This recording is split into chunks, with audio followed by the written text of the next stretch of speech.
এ নিয়ে বিস্তারিত জানতে সহকর্মী তানজিলা খান মিম রয়েছেন বিমানবন্দর প্রান্তে, সেখান থেকে যুক্ত হয়েছেন।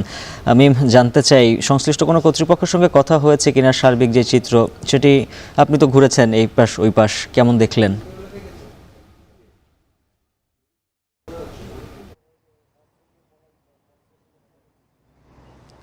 উজ্জ্বল, আমি বলতে চাচ্ছিলাম আপনাকে যে এক ধরনের অভিভাবক শূন্য হয়ে পড়েছে ঢাকা এলিভেটেড এক্সপ্রেসওয়ে, কিন্তু সেটি এখন আর বলা যাচ্ছে না। এই জন্য আমি পুরো এলিভেটেড এক্সপ্রেস ঘুরে ঘুরে এসে যখন এই এয়ারপোর্টের অংশ উঠছিলাম, তখন আমি দেখছিলাম এই অংশটিতে যারা বাইকার রয়েছেন বা যারা সাধারণ মানুষ, উৎসুক জনতা রয়েছেন, যারা এলিভেটেড এক্সপ্রেসওয়েতে হেঁটে আসতে চাচ্ছিলেন, তাদেরকে প্রবেশ করতে দেওয়া হচ্ছে না।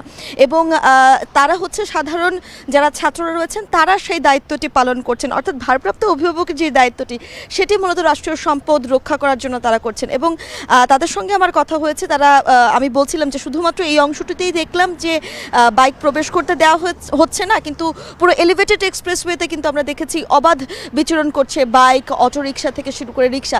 তো তারা বলছিলেন যে তারা কেবলই আসলেন, তারা শুরু করলেন একটি অংশ, এবং এখন ধীরে ধীরে প্রতিটি টোল প্লাজা বা প্রতিটি অংশে আসলে তাদের যারা প্রতিনিধিরা রয়েছেন কিংবা তারাও যাবেন, এবং সেখানে গিয়ে তারা এলিভেটেড এক্সপ্রেসওয়েতে যে জিনিসগুলো নিষিদ্ধ, যেমন বাইক চলাচল, পাশাপাশি 60 কিলোমিটারের উপরে গতিবিধি ওঠানো যাবে না, অটোরিকশা ওঠানো যাবে না, কেউ পায়ে হেঁটে এলিভেটেড এক্সপ্রেসওয়েতে যেতে পারবেন না, কেউ সেখানে দাঁড়িয়ে ছবি তুলতে পারবেন না।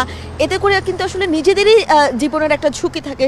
তাই কিন্তু এই এলিভেটেড এক্সপ্রেসওয়ে যখন খুলে দেওয়া হয়েছিল তখন এই ব্যাপারগুলো নিষিদ্ধ করা হয়েছিল। কিন্তু গত 2 দিনে আমরা দেখেছি হকার থেকে শুরু করে উৎসুক জনতা, সাধারণ মানুষ সকলেই কিন্তু এখানে এসেছেন।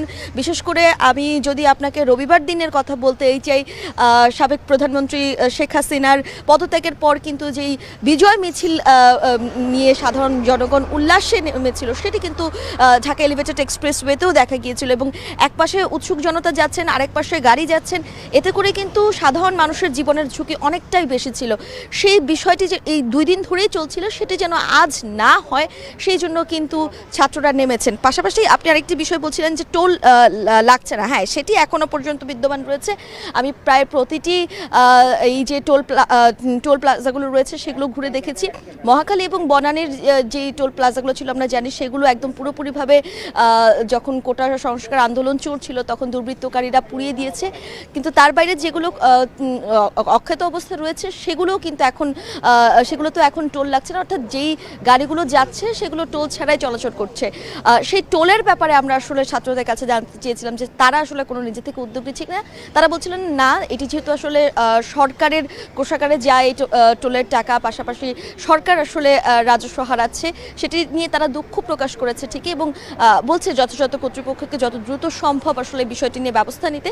কিন্তু তারা আসলে এই বিষয়টি নিয়ে এখনো পর্যন্ত কিন্তু কোনো দায়িত্ব নিচ্ছে না কিংবা নেবে না বলে তারা জানিয়েছে। তবে তারা আসলে জীবনের যেন ঝুঁকি না হয়, কোনো মানুষ যেন ঝুঁকিতে না পড়েন, এলিভেটেড এক্সপ্রেসওয়েতে চলাচলের জন্য যে নিয়মাবলীগুলো প্রয়োজন ছিল বা নিয়মাবলীগুলো ছিল সেগুলোর দিকে তারা খেয়াল রাখবে। এবং প্রতিটি টোল ছাড়া এলিভেটেড এক্সপ্রেসে চলছে যানবাহন, সেই তথ্য জানাচ্ছিলেন সহকর্মী তানজিলা খান।